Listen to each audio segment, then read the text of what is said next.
मैं बिजू सक्सेना राष्ट्रीय मानव सेवा संस्थान से राष्ट्रीय अध्यक्ष, जिला प्रोबेशन बाल कल्याण समिति से as a member of magistrate. आप लोगों का बहुत बहुत धन्यवाद इस कार्यक्रम में बुलाने के लिए और इतना मान सम्मान देने के लिए। आज इनकी पूर्णिमा मनाने के लिए यहाँ उपस्थित हुए हैं, एकत्र हुए हैं, उनकी बात ही क्या कही जाए।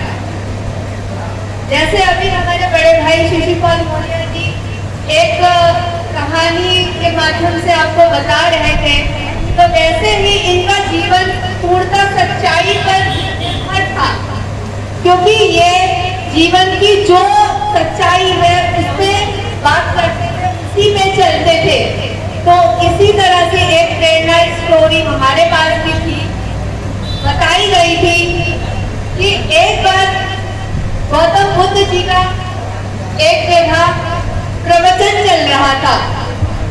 प्रवचन जीवन की सच्चाई में था और आप सभी जानते हैं जीवन की सच्चाई मौत है, क्योंकि हम कहते हैं जिंदगी हमें एक बार मिलती है, लेकिन नहीं, जिंदगी हमें रोज मिलती है। मौत है जो सिर्फ एक बार मिलती है और वो जब आती है तो ना अपना जानती है, ना पराया पहचानती है, ना छोटा जानती है, ना बड़ा जानती है।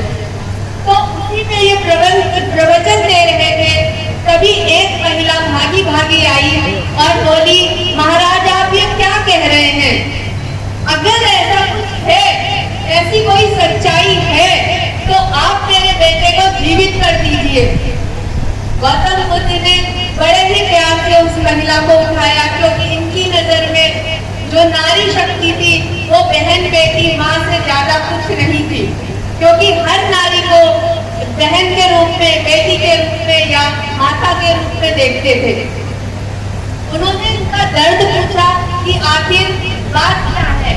उन्होंने बोला मेरा एक ही बेटा था जिसकी मृत्यु हो चुकी है, अगर आप उसे जिंदा कर दें तो मैं जान जाऊं आपकी बाड़ी में सत्यता है।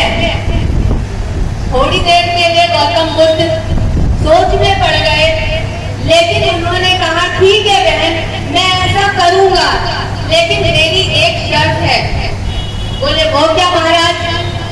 बोले तुम पूरे गांव में से मुझे एक मुट्ठी अनाज ला के दे दो, लेकिन शर्त क्या है वो तो सुनो। बोले एक मुट्ठी अनाज तो आसान सी बात है, कोई भी दे देगा, किसी के घर में भी मांगेंगे। लेकिन आगे उन्होंने जो कहा, महिला बोली ऐसा कैसे हो सकता है?